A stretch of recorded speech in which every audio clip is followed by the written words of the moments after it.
Hey everybody, welcome to The Good, the Bad, and the Ugly. I'm Sal. I'm Ethan. And I'm Tiffany. This is a show where we take 3 comic books from my long boxes and then compare them and try to figure out which one's the good, the bad, and the ugly. And usually there's a theme involved somewhere. Today's theme, Marvel 2099. The original 2099 run from the early 90s. We've got 3 representations of that year. We've also done 2099 before. We did Spider-Man 2099 in back issues. We did Punisher 2099, a Punisher special on this show. And I think that's it. Yeah. There's a couple of other 2099 books we could use in the future. So if you ever like this, we could always do it again. The future, because they're from the future. Like, I really, really wanted to get Ghost Rider 2099 in here, but I couldn't fit it. So we got Ravage 2099, Doom 2099, and Hulk 2099. All of them within the same universe, but all of them written by different people, so the universes all look different yet similar. So who wants what? I guess I'll take Ravage. Yay! We'll do Ravage first, because Ravage... You're a good person. Ravage is an original character. He's the only one that isn't based in original Marvel lore. I was really trying to figure that out. I was like, I don't know who this person Who is he is. supposed to be? I knew that because Sal had said it once before when Yeah. he was talking about 2099. Yep. It was like they were all just reimaginings except for Ravage, who was an original creation. His original creation. And in fact, in the Origins of Carnage, one of the pitches for the names of the offshoot symbiote from Venom was Ravage. And they were like, nope, Stan Lee's working on a character named Ravage, can't use it, move on to the next one. So it's a Stan Lee creation. Yes, Ravage is an original Stan Lee creation. It's also written, of course, by Stan Lee. Oh, really? What? With art by Paul Ryan. Okay, see, that's really starting. I didn't honestly pay attention to who wrote any of these. Yeah. So that puts things Explains into a lot of perspective. Yes. Okay.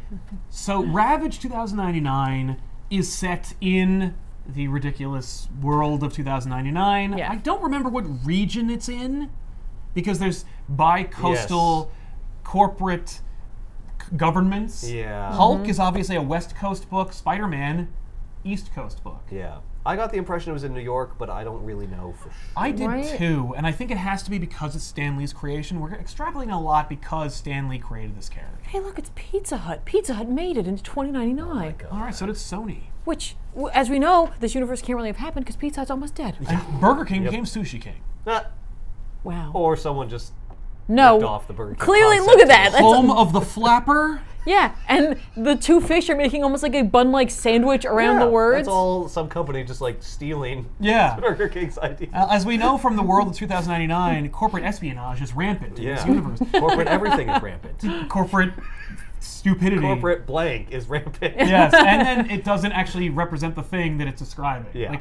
But hostile takeovers are not what they mean in real life. So We'll get into that in Hulk. Though. exactly. Ravage is a stooge, a corporate stooge who works for Eco, which is either like a spin-off from Alchemax or a separate unity that works with Alchemax. Yeah, Alchemax has some The answer to Alchemax. influence and control over it. Yes, but Eco also is its own powerful company that Is it- has it's- influence. Or unit. It's like a company in as much as that he has an office. Right. Yes. It's what Stanley understands a company to be. So But they they're have an al- office. But they also have like people who are like patrolling the city and like big scary But you flying never see things. those characters anywhere else. And by the way, I think Ravage also was the impetus behind 2099 as an imprint.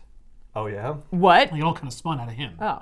See, like there's like this paddy wagon here with like a big peace symbol on the. Yeah, but that doesn't make any Yeah. sense. It's like they replaced the police with this specific pollution. Because they are, there's fighting- Eco Patrol, but they only arrest people who pollute.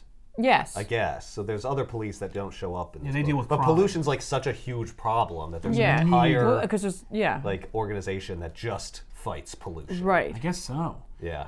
So Or they use pollution. It's like a slang for crime. in Right, the you're future. polluting the morality of Right. this world. No, I think they really do mean pollution because they are dealing with like mutants who are Yes, a result of affected toxic by waste. Yes. Yes. pollution. Yeah.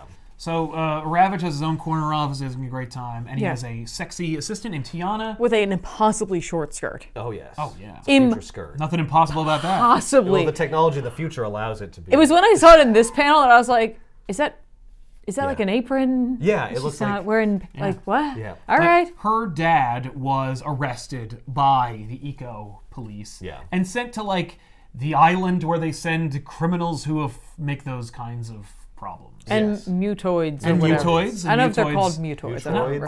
Mutroids. And I think mutroids are like they started there, and I guess they were affected by the pollution, and then they sent people to Mutroid Island. I got the impression that's where we sent all our toxic waste. Right. And it resulted in the people who lived there becoming these creatures. Well, I guess they should have moved. Yeah. So Ravage goes to. He's not really Ravage. I mean, his last name is Ravage, but he doesn't want to be called that. Because he needs to want to be called that by the end of the book. Right. Yeah, because he's like, that's too harsh. Yeah. I'm a nice guy. I'm an eco guy. So he goes to his parking garage and he gets accosted by some dudes. Some like kids, because they're juveniles. They call them, Mm-hmm. and they're gonna kick their ass and take his money. Yeah. And he's like, "What? I could kick your ass," and so he does. Yeah. And they bail, with the exception of one guy, who reveals that his father was murdered by people like Ravage. Yeah. By his eco. By the people. eco, yeah. And who was trying to... actually report like eco-related crime to Alchemex. Yeah, like corruption in the eco organization. Exactly. So Ravage is like, that's not possible because Alchemex is a great company. Right. And Eco is a benevolent organization. So I'll take you to my boss and we will show together that there's no way that can be true. So he naively brings him upstairs where the head of Eco is planning what he's going to masturbate to later. They're all, of course, representations of Marvel characters. We've got Tiger, we've got Wasp, and we have Namorita. So Ravage and the kid go to the guy, and he's like, my young man, we will get to the bottom of this. Yep. And then he leaves. Thank you for bringing this to my attention. I'm Yes. going to look into it immediately. So then they leave. And Ravage's like, see? Yeah. So they leave, and he immediately orders his hit, and he kills his assistant, who's like, because you heard too much. Because he heard this kid leveling an accusation. He's like, oh, do you think they're right? Yeah. That's all he says. Yeah. Yep. Keep your mouth shut when it comes to these guns. So he Wham. shoots him out the window. Yep. So what he should have done is when he spoke to him, he should have been like, what? I'm sorry, I wasn't listening. Yeah, exactly. Yep. So he tells his other assistant to move into his office and also charge his hand laser thingy. His hand killer. Meanwhile, Tiana heard what was going on. Well, they had a conference call. He asked her to set up a conference call. Right, but so like he could talk to the board of directors about this problem. Here's what throws me off about that whole sequence of stuff is he asks her to do the conference call, including your boss. Yes. But it's about him. Ravage. Ravage is her boss. Maybe he means all their bosses. I don't know. Maybe I boss's boss. But that doesn't make any maybe Ravage isn't her boss. He just works in the same building. Right. She's his assistant, friends. I thought. I thought she was too, but that line makes me doubt. And I didn't it's want to just go a back really and reread bizarrely it. written line. It's very strange. So they forgot the hierarchies of this organization as it was being written. Yeah. Yep. And Ravage went through a couple of incarnations. Originally, it wasn't Ravage 2099, so probably. But Tiana's like, oh no, my boss, but not the boss he's referring to. My boss, Ravage, is going to be assassinated. So she runs. Because they say on this conference call that they're going to execute him, or they're going to pin a crime on him, so that the eco police have justification to kill him. So she runs instead of drives or sky glides or whatever to Ravage, where Ravage has been walking with this youth for hours throughout town, just trying to convince him that he's not a bad guy. Then the kid leaves, like he could have done at any point, so that Ravage can go back up to his apartment or his office. Yeah, he just goes. She doesn't go anywhere. She just waits for him in his office. She runs far. Yeah, she runs to his office, I think, and then waits for him to show up. Okay, I'll just wait here. Yeah. So Ravage goes to his office where Tiana's waiting for him, and she's like, "They're gonna kill you," and he's like, "That's not possible. I'm too naive and stupid for that to happen." I went and talked to the boss. I worked it all out. Yeah. So a Mutroid, or a Troid, because it takes way shorter to say Troid than Mutroid, shows up and he's like, hey, I'm going to pay you back for betraying Alchemex because you hired me to do that. And he's like, what? That doesn't make any sense. I didn't do that. But I did that. You got to take the money that you are owed for betraying Alchemex. And then the eco police show up and they're like, okay. We heard everything. That's sufficient for us. Yeah, we'll trust this random hoboed Mutroid thing that just showed that up. Webster and his team were sent there and they're aware of the plan. Oh. They need to like act belligerent. I just feel like everybody in Eco's the biggest idiot ever. I think everyone in this book is the biggest idiot. Yes. But Ravage is like, please, like, knock that off. And then they shoot him in the face, giving him a signature scar. Yep. Which is like the lamest way. You got to make up a new reason for getting that scar there, Ravage. Yep. But Ravage is like, this is where he gets. This is where Ravage is created. yes, when he Ravage gets shot is in the born face. through bureaucratic bullshit. And so he like kicks their ass, and then like runs away and pushes he leaves it to one last guy, and he knocks that guy off balance so that the Mutroid can get him. Well, he knocks him into. He forces him to back up into the Mutroid. He just accidentally backs him. And they establish that the Mutroid is like gives off like radiation or something where if you touch him, like you die, you like melt, because his footprints like melt the friggin' sidewalk as he's walking on it. That's like how dangerous they are. You can't even. Because we saw the Mutroid like walking from the water to Ravage's it was dropped off by a office. submarine, an Alchemax submarine. Yep. So Henry's watching the whole thing on the view screen. He's like, nice. Also, sexy ladies give me the massage. You're dead. Because you know what's going on. So Ravage grabs Tiana and jumps out the window as Henson is going to blow up the building. Yeah, right as he says, he turns off the camera and he's like, well, in another minute, he'll be dead. So he misses him jumping out the window because he just assumes that he'll be killed. Right, so then, but Ravage then is like, we got to hang off this window so that they think we're dead. Right. And then they do, and then they swing into another window, and then they go to the little kid who mugged him in the first place's like lair or hideout. His apartment or whatever. And he's like, okay, Tiana, you stay here, and I'm going to go become Ravage. So then Ravage goes to the junkyard, and he makes a costume out of garbage. Yep. Which is like, what? What a sweet uniform. It's badass. He's like, no more playing by their rules. Now they're going to play by mine. He hops onto, he hotwires a garbage truck. Yeah. I'm getting an eco message out of this. And which is like, but it's like weird because it's like anti or something. Well, because it's not a recycling truck, it's a garbage truck. Yeah. Like the hero uses a garbage truck. Well, he's got to take out the trash. Yeah, he's got to defeat the eco forces. It's like, don't go too far with your recycling but nonsense because it's going to evolve into this. I don't think that's. I can't even tell. Warning against it. It's so muddled. It's totally muddled. Bizarre. So Ravage is off to face his destiny. No longer is he Paul Phillip Ravage. He's just Ravage. And then we set up far away on Hell Rock. Which is the place where the Mutroid came from. The island of garbage. Yeah. A new villain named Deathstrike with too many Ys. Yeah. And he is set up as the big bad for Ravage. Even though we just established that Ravage's entire point of being is to take on the head of Alchemax. Yeah, or Eco. Eco. To like uncover the corruption within and fix it. Yeah, and Deathstrike's over on the garbage mountain going like, yeah. He's like an evil supervillain leading a race of monsters. Yeah. Like, what does that have to do with everything that this book was about? Nothing. You know what's amazing? This book ends like 3 times. Because like this panel, he's just like, you know, there's... My name's Ravage. Yeah, and ain't no one here but Ravage. And I'm like, okay. He's like, now I'm physically Ravage. You're like, cool. You're like, and then he's like, I'm gonna leave now. And then he and he's like, and they'll answer to Ravage. And then they're like, hang on, there's an epilogue. Which and also just Deathstrike. kind of peters out. Like, there's actually really no end. No, it really doesn't end. No, it just so I've crushed the entire human race. Oh, okay, so Sure there's gonna be some... And there's nothing at the bottom that says like next time. Yeah, or to like, be continued. No, They're just like, it just stops. there. Okay. Ravage 2099. That's what happened. It's a mess.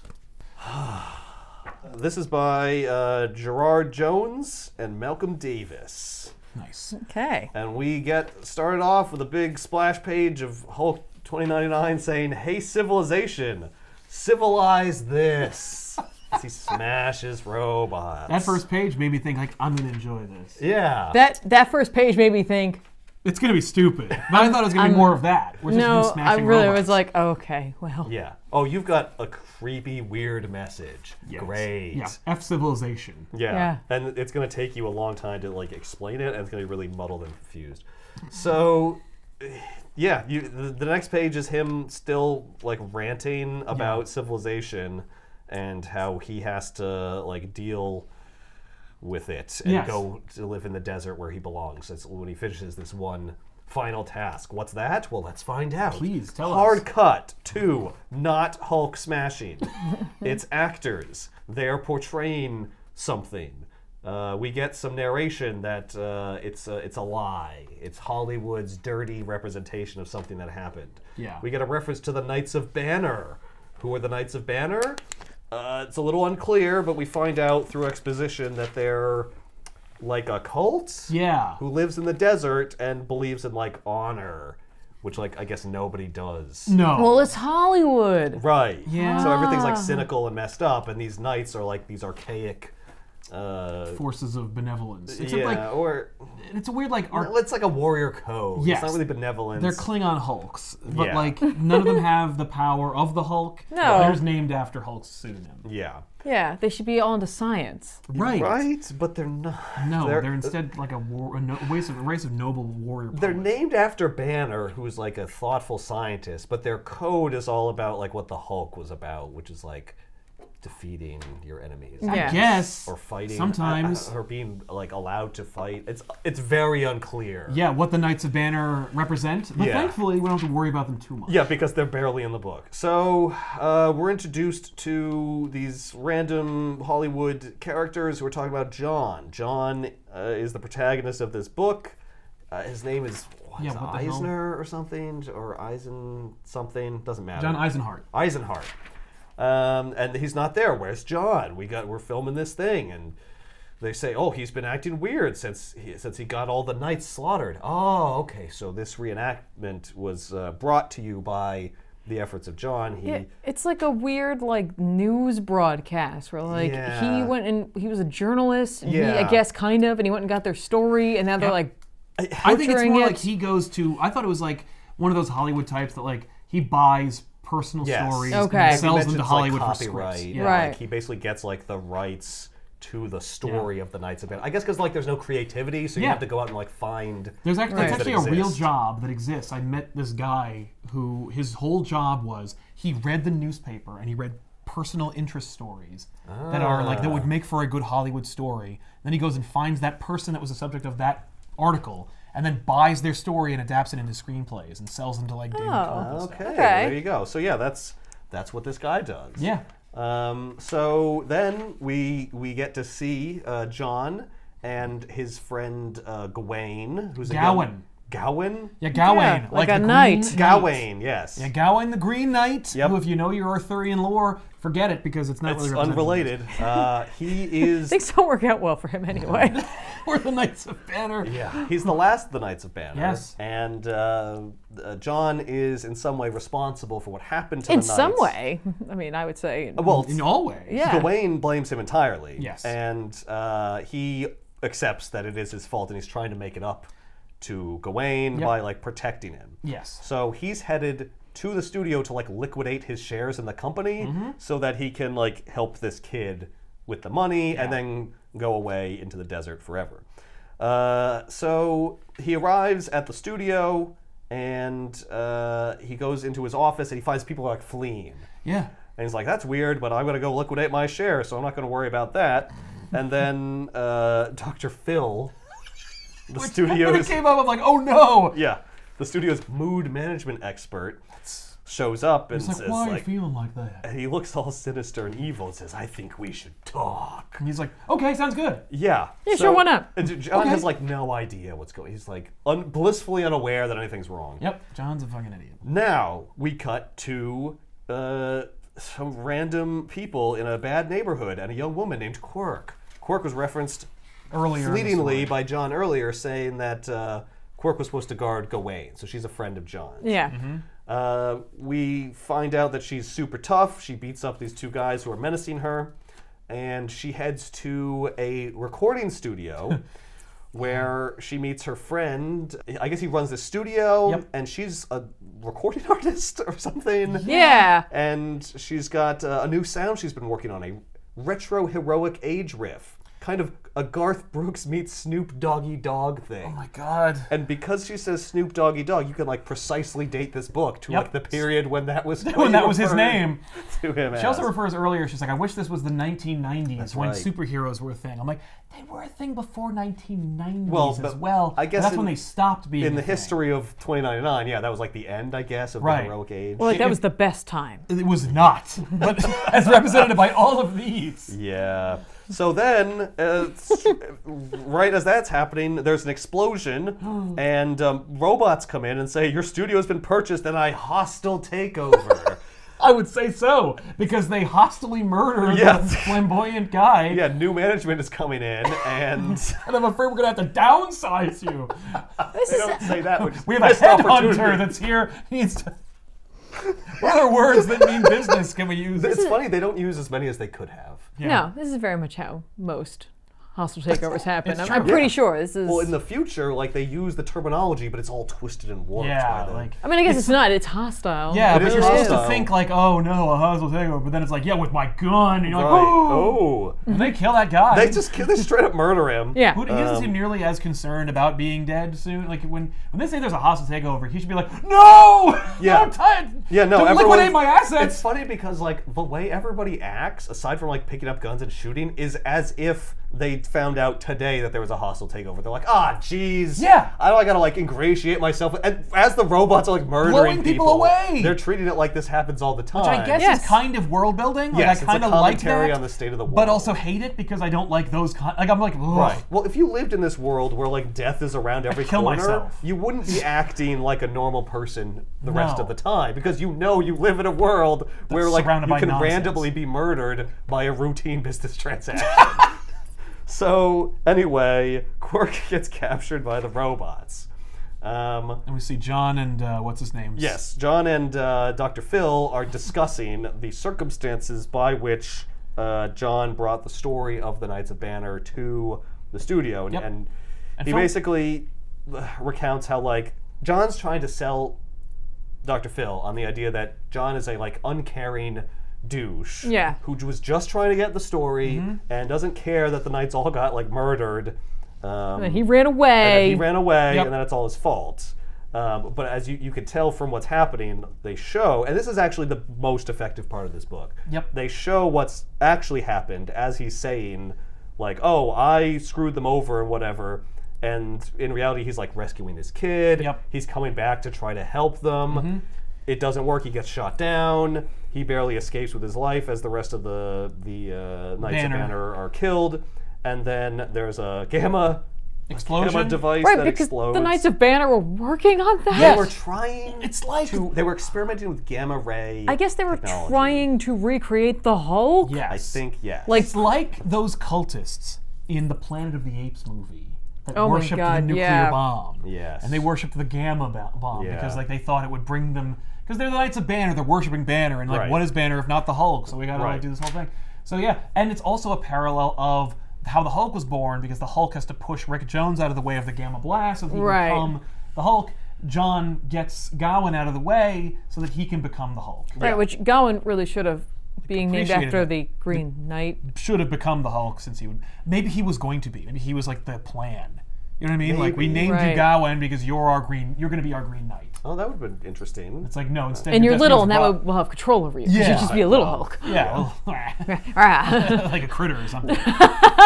Be like Wolverine, I guess. But green, I don't know. Yeah, Weapon H. It's a real comic book that exists today. There's a Hulk with Wolverine claws. Sweet. Yep, people think it's the coolest thing ever. Yeah. So you get this nice little story about, John saying that, oh, their stupid idiot code got them killed, and I don't even care. I was just trying to save my own skin. Yeah, like, his monologue parallels the reality of the panels, which is cool. And he implies before that he was, like, changed by the circumstance. Yes. Like, he had originally gone there just to take their story, and he thought they were dumb, and then, like, their, like, efforts and their honor and beliefs, like, changed him and made him realize, like, they had a point and he's an asshole. Right. So he gets turned into the Hulk by the explosion of the gamma device, and of course he doesn't tell Dr. Phil about that part. No. So then an alarm goes off or something. They hear Doom. Yeah. And I think, like, oh, is this going to be a crossover with Doom? and later on it will be, but for now it's just, that's the sound. That's the sound of someone busting in a wall? Yes. Right. That's the sound of this lunatic, insane drawing known as Draco. And Draco is performing a hostile takeover. This is the second hostile takeover I think technically that's the first one, because that started earlier. Yeah, and then the other one's the second one. More of a hostile takeover? This is the rest of it. Like, that jumping whole... around in time. But because this is the studio where they were shooting the other thing, and that was under hostile takeover, and that's what he comes into in the middle of. Right. And so they're doing this whole interview because like they want to know the secret of the gamma bomb, and if anyone became the Hulk. And so they're like, well, he was there. Yeah. He knows. Yeah, exactly. And he's just like, nah, I just got bored. That's why I want out, because like I'm just an idiot Hollywood guy who gets bored easily. And clearly Dr. Phil doesn't trust him. Or believe him in any way. This, the truth out of him. Yes. Anyway, they're interrupted by Draco. So this interesting scene is interrupted by this mess. Yep. Where like creepy looking dudes with weird helmets and gigantic guns bust through the wall and start like shooting everybody. It's a hostile takeover. And the reaction of John to this occurrence is, hostile takeover time, eh? Looks like you may have to start looking for a new place to shrink heads, Phil. I've already worked out a long-term... They're just calmly having this conversation as a firefight with a crazy cybernetic like monster is occurring. Yeah. You're hearing the wails of the damned. Yeah. And the people bleeding out. He's just like, anyway, I really hope that was there anything left over from that dessert cart from earlier this morning? Yeah. Well, it's just like, oh, listen, when Amazon bought out Whole Foods, this is pretty much what happened while I was shopping for bread. Exactly. Yeah. And I'm sorry, I got this mixed up. I thought these guys in the helmets were the people doing the takeover. No, they're the defenders of the studio. Yeah. They're saying, this isn't New York, Draco. Yeah. And you aren't Alchemex. You don't just take over a studio by force in California. We're the West Coast, basically baby. implying that they're ready for this attack. Yeah. For East Coast tactics. So you have a battle between, I guess, the robots that Draco is commanding and the human defenders of the studio. I guess their security force. I would guess. So there's a little exposition here where John is saying those security droids, the same as in the water reclamation zone, which was where Hulk was at the beginning of the book fighting robots. Yeah. Yes. So he's alluding to like a grand plan of Draco's, which he doesn't quite understand. Like, why he's is still trying to piece it together. someone taking over a virtual reality studio and water resources? Like, what's the connection? Yeah. No time for that. That was interesting for a minute. Yeah. So there's people shooting Draco, and it's just bouncing off him, and he's using some kind of vague powers. I think he can burn people at a distance. Certainly looks like it. Yeah, you see flames appear on people as he's like doing this. Oh. So you get the or he impression just might that, be like, yeah.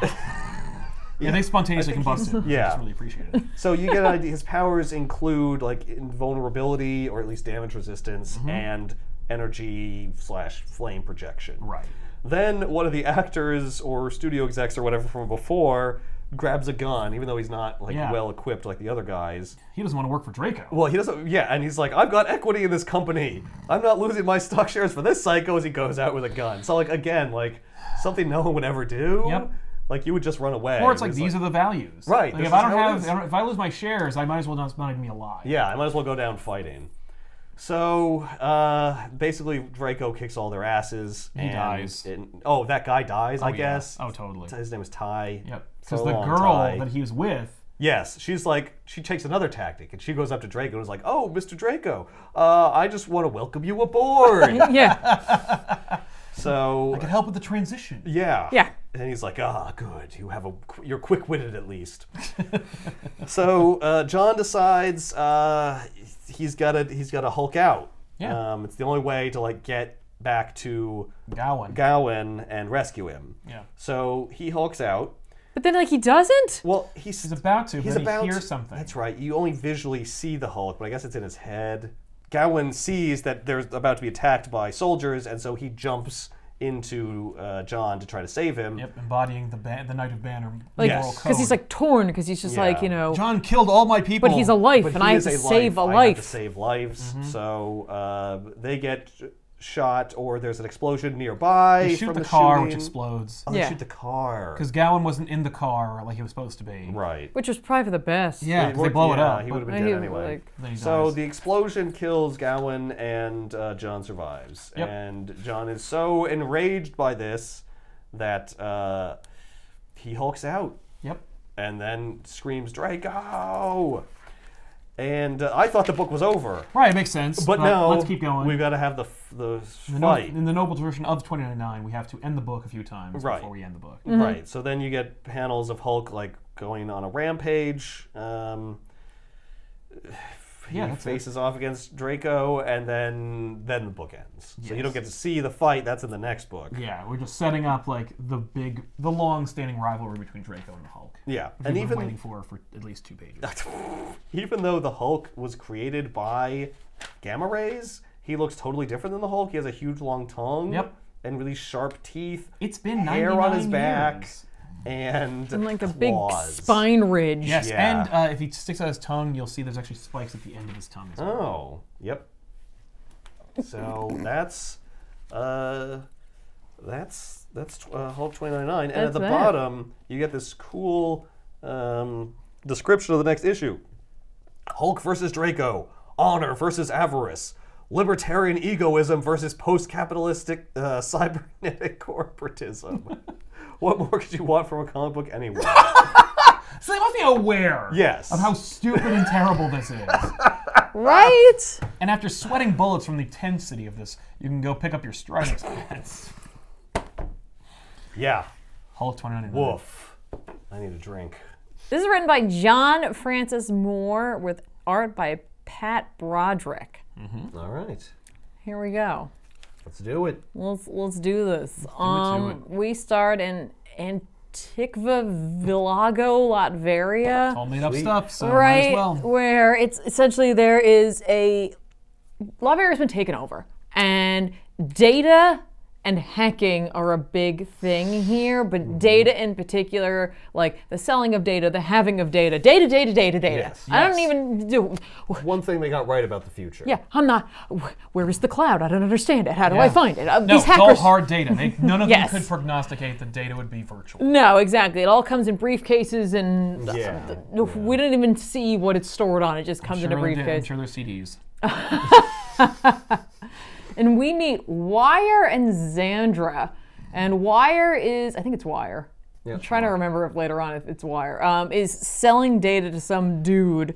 And the guy's gone back on his price. He's like, I was going to give you 5,000 credits, but I'm going to give you 3,000, and you're just going to have to take it, because what are you going to do? You're gypsy scum, because we're in Latveria, there have to be gypsies. Yes. That's when Xandra comes in, and she threatens to kill the guy with, like, what I thought was a knife, and now I think is a blowtorch. Yeah. Or some sort of lucky rabbit's foot on the end of a handle.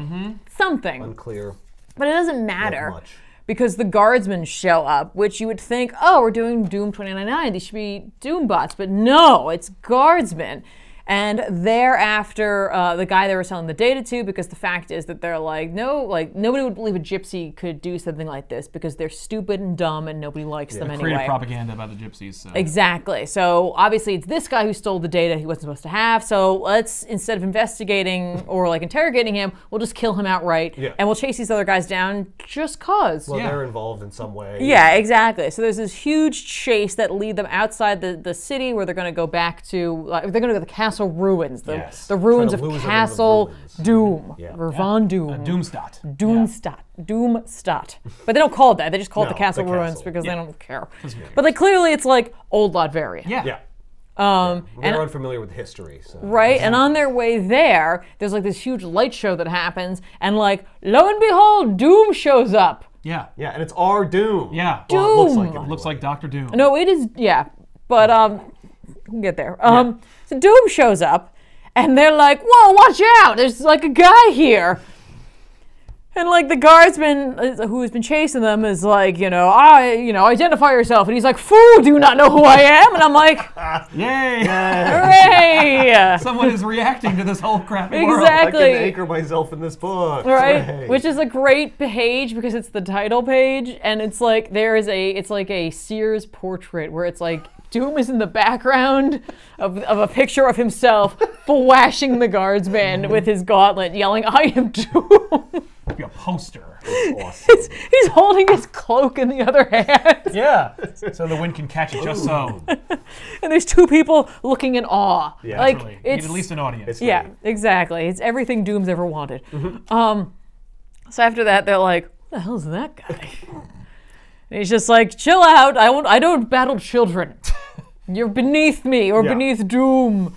He's just like, "Anyway, what happened to my castle?" And they're like, your castle? What do you mean your castle? This has been like destroyed since I was born. What the hell are you talking about? And he's like, they're like, like they ask him about what he's worried about, which is Tiger Wilde, which I was like, that's why. The worst name. He's the big bad. Or he runs a dojo in a strip mall in Sea Caucus. Doom's like, who's Tiger Wilde? Yeah. And they're like, have you been living under a rock? Like, what is the matter with you? No, I came from the past. Which, by the way, like, he just showed up out of nowhere, and these two are just like, Yeah, he literally what an asshole. He doesn't know anything. you're so assume they stupid. I assume hate you. He teleported. I don't know. Right? So, like, it's been revealed that Tiger Wilde's been running Latveria for years, and that, like, we learn later on that, like, Latveria was going to be, like, taken over, and, like, Tiger Wilde, like, came in and, like, set up shop and, like, created government there in, like, the absence of Doom. Yep. Right.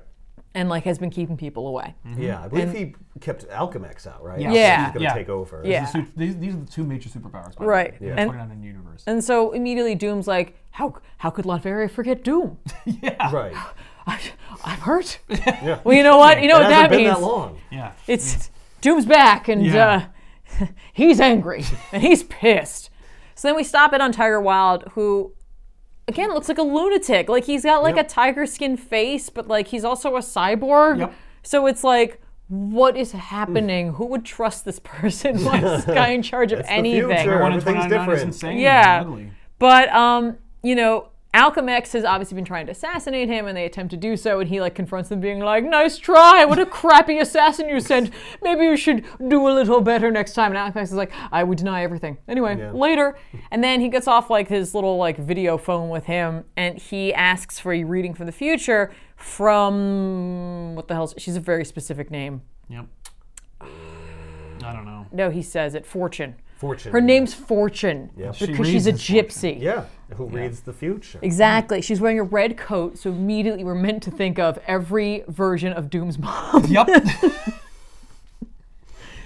And so she's got her little tarot deck, and she flips it over, and she's just like, it's the Judgment card. Crisis is coming. You better watch out. And immediately, a guard for Tiger Wilde is like thrown through a door, and there's Doom, and he's just like, hey, I'm Victor Von Doom. Get out. Yep. Bye. My place now. Yeah, go away.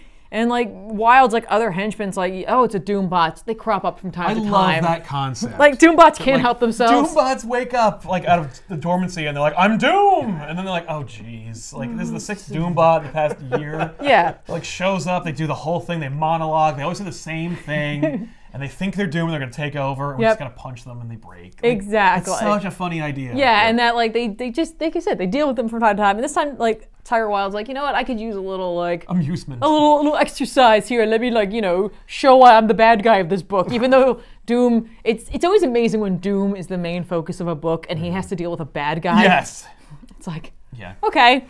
So, Fortune, meanwhile, flips over another card. It's the Hanged Man. still She's like, doing oh, it, it's my danger. Like, oh, okay. And like Doom's like, I am no robot. I'm Doom. But I think it probably in the back of his head, he's like, maybe the Doombot thing. Yeah, okay. Makes it kind of hard when I actually do show up. Right. It's Yeah. like, It saved me out of a couple of jams before. but like but still, it's like not worth right, the yeah. trouble. All right, I get it now. Not good. So like, Tiger Wilde's like, you know, there's no way you're Doom because that was from the 20th century. You like would have vanished long beforehand. You couldn't be here right now. Yep. Right. And so then Doom tries to remember some things and he can't. All he remembers is pain and agony, and just like, all right, cool. You know what? It doesn't matter. I know I'm Doom. Yeah. Right. And that's- and I know Latveria's I'm supposed to be mine. in charge. And that's enough of that. And he immediately attacks Tiger Wilde, where he finds out that he is a cyborg, and he casts Doom aside, and he takes his robe off. Revealing his awesome, simple, Cyborg crappy body. He's like, Yeah. check it out. I've cyborg ribs. Cyborg abs. I'm shredded. My robe abs. Because the muscles like built. Yeah. He goes to shoot Doom. Doom flashes him, knocks his hand off, which doesn't really matter because he's a Yeah. Robot. cyborg, so He's who just cares? mad. Yeah. So then Tiger Wilde grabs Doom by the neck and he feeds himself he feeds his suit power, like creating like a Like an overload. yeah, essentially. Yeah. And like it shorts it out and like Doom's kind of incapacitated essentially. His suit wasn't doing well anyway. And he's just like, let's take a look at you anyway. So he takes his mask off and Doom is totally fine. Yeah, his face is not messed up. Yeah, and he's just like, there's certainly no way you're doomed. Yeah. You're too young. Further proof you're not doomed. You're too young. You're too young and beautiful. I'm a cyborg, and I'm using a fortune teller. I don't believe in time travel at all. Even though there's a precedent for the Marvel Universe literally being hinged on time. Right, travel. and if I did any research at all into Doom, I'd know he was into magic, and I'm just gonna ignore any of this. And he also built his own time machine. So, you know what? No, there's no way it's you. And he fixed his face for some period of time. Right? So, you know what? Instead, what I'm gonna do? No. I'm going to burn your face. Yep. Yeah, the way it's supposed to Because, be. like, I'm a dick. And so, like, basically, they think they've, like, sort of killed him. He's on his way out. And, like, Fortune offers to take him to the neurotechs who are gonna, like, butcher him, basically. Yeah. But she's like, no way am I going to do that. The cards tell me he's too valuable, but I'm not going to tell him that. I'm just going to take him with me. So she takes him to their gypsy camp outside of town, which is like pretty low tech. It looks like they're camping, basically. And one of their other members like uses their like abilities to like heal using like magic. And everyone's like, everyone outside's talking to Fortune like, why did you bring this dude? Yeah, like, dude, this is a bad idea. Yeah. And she's like, yeah, but like he thinks he's doomed. And they're like, that's even worse. So he's crazy too. Yeah, exactly. Yeah. No, my cards told me that there's something. There's the a power cards. shift in the works, and he's part of it. Good call. Oh. Oh, okay. Well, look, one guy can use magic to heal. I think they could, like, Yeah. you know. Yeah, like all of them are more useful than this guy. Exactly. So his face is all bandaged up, and they have like a little conversation back and forth, like after Doom wakes up, and like she mentions that she's the leader of the Zephyro? Yeah. Zephyro? Zephyro. The Zephyro? Pyro? However it's spelled. Yeah, Zephyro like tribe, and he's like, oh, you're that?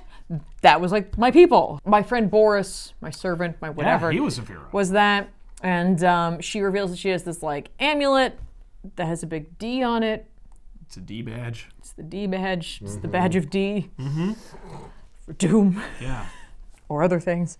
And he reveals that, like, I gave that to him. Yeah, I gave that to Boris. Yeah. So, like, that's pretty hot. That's cool. Proof again that it's me. Yeah, like, we got a gypsy bond, you and me. Yep. Because it's like, gypsies, man. Bad boys for life. Yeah. D-boys for life. Boys for life. We So, sleep like- together, we ride together, whatever it is. So they're inquiring about if he remembers anything about his like why he disappeared. He's like, I got nothing. I don't know, but it doesn't matter. All that matters is getting Latveria back. I'll figure all the other crap out later. It doesn't matter.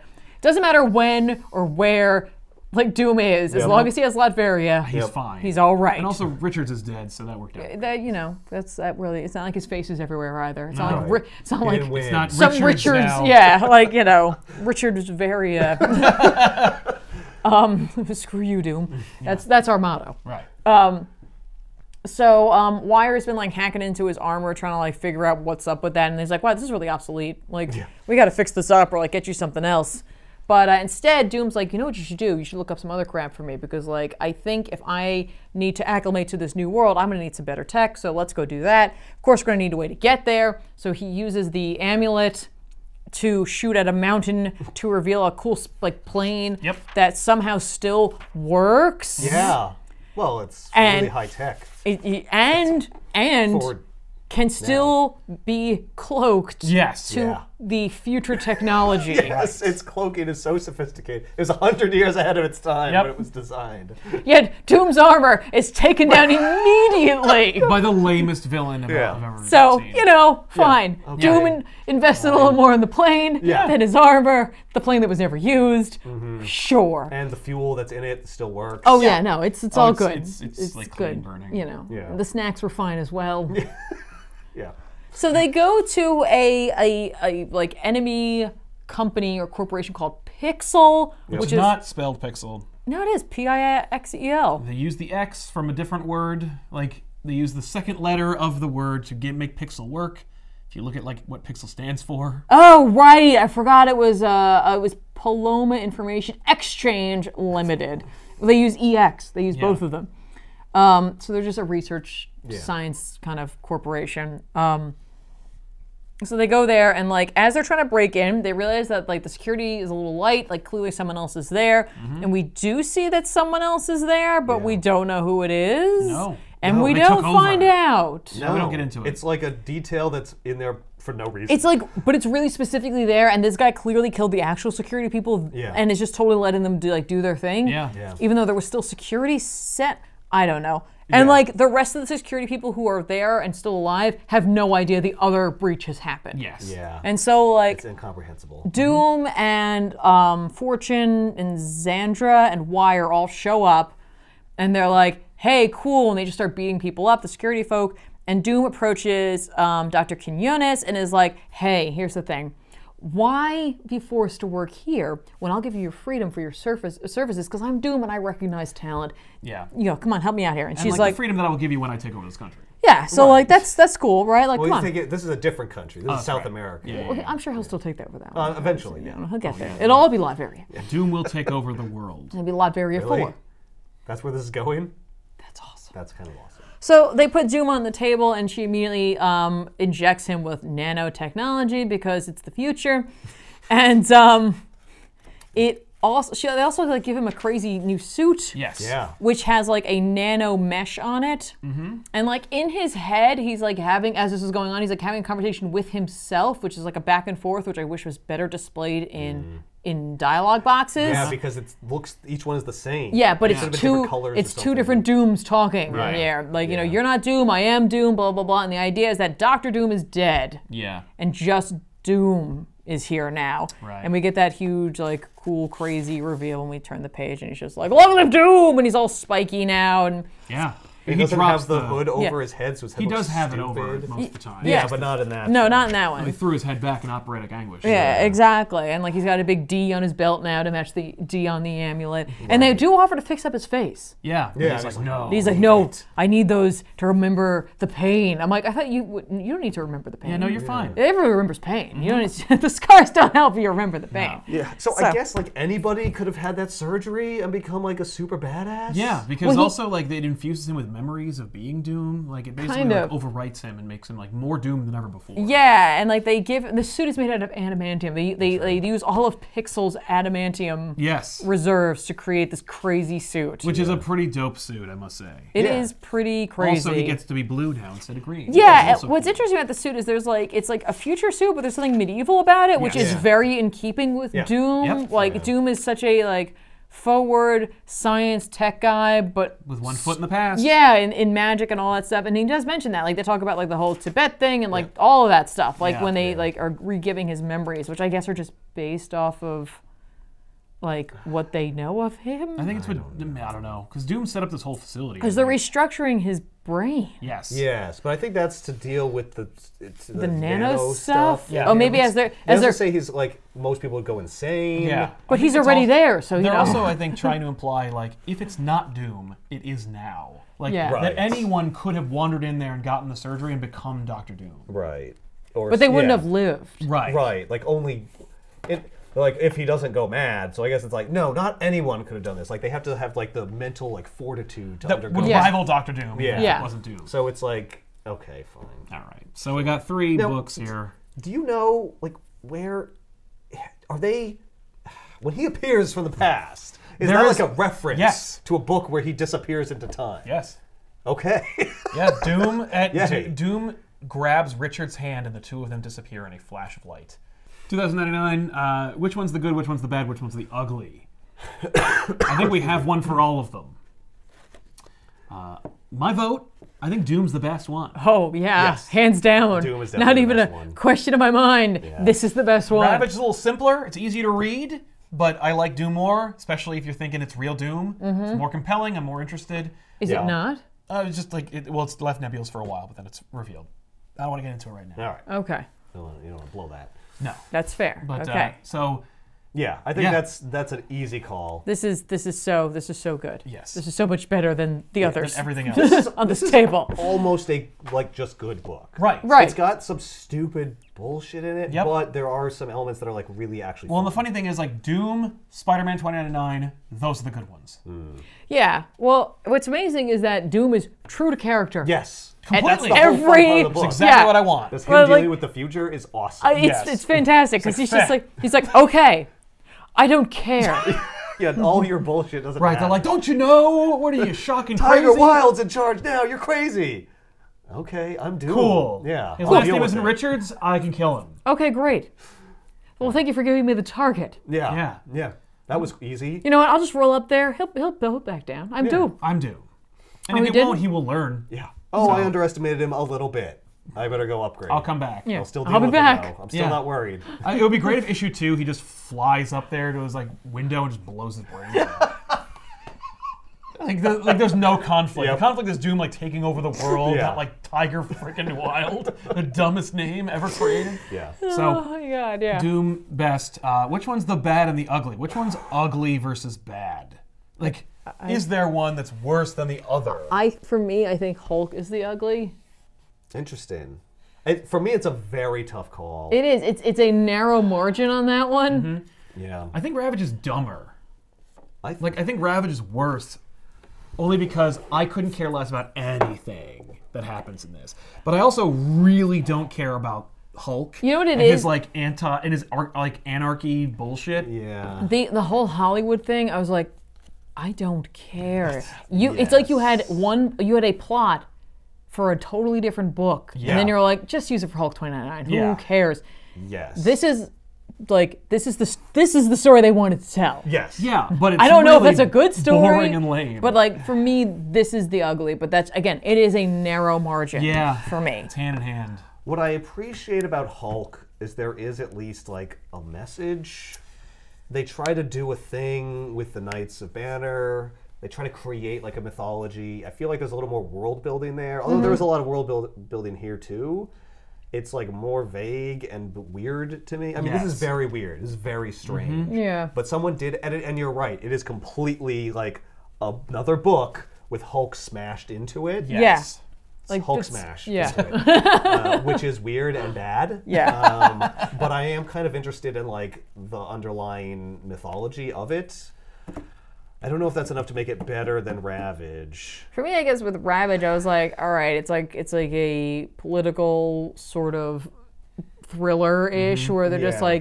like, there's something like as much as he's an idiot, like there's just something kind of fun about that where he's just Yeah. like, no, I totally trust the company I work for. Yeah. And then he's just like, Such an idiot. he's like, oh, Oh, I'm wrong about everything. I'm Okay, gonna you know cover what? myself in garbage. you know what? I'm just gonna kill them all. Fine. Right. You know what? I'm just gonna do that. I guess that's fun. I don't know if it's like the best origin story, If this but was it's a like, movie in 1985, it would have been amazing. Yeah.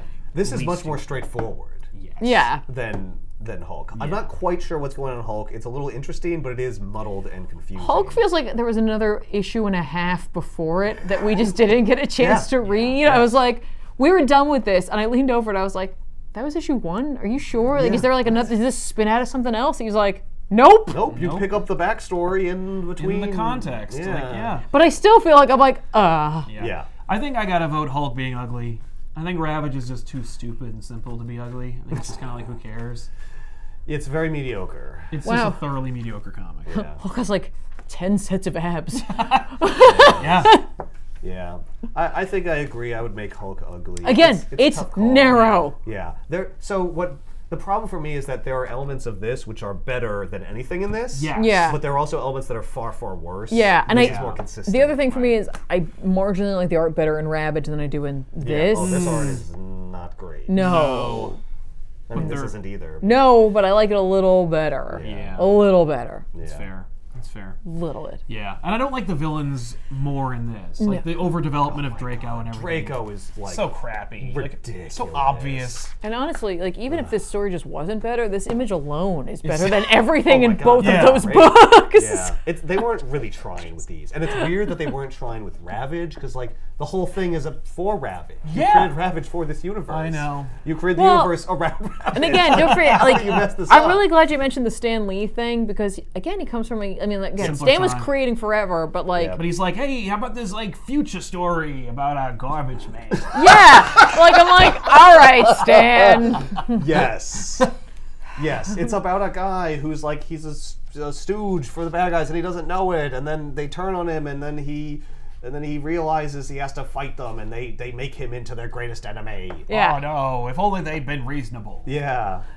Like the And- Marvel editors with me. And then he has to take on the evil Striker. You know what's funny? He's like, he finished it. And Or Deathstrike. They're like, you gotta do a bad guy too, create a villain. We only have what? The villain is Alchemex and Mr. Henson or whatever. No, but you gotta do a guy. Like, all right. Yeah, so Ravage is gonna beat him in like 2 issues. You gotta have another guy. you gotta need an overly complicated metal-oriented villain. Yeah. All Literally right, the last Deathstrike. lines of the book are, "Then he shall die again, for none may challenge Deathstrike, not until I have crushed the entire human race." It's the most generic Yep. villain. It'd be actually better if Deathstrike was defeated in issue 2, and he's just had to deal with the corporate espionage bullshit of the previous issue. Well, here's the thing. Even if he doesn't, Doom will take care of him. Right. And he will. So, all right, that's fair. Yeah, I think Hulk's the worst. I think we're all in agreement there. Yeah. So there you have it, Sorry, everybody. The 2099 was a red letter year for Marvel and their dumb characters.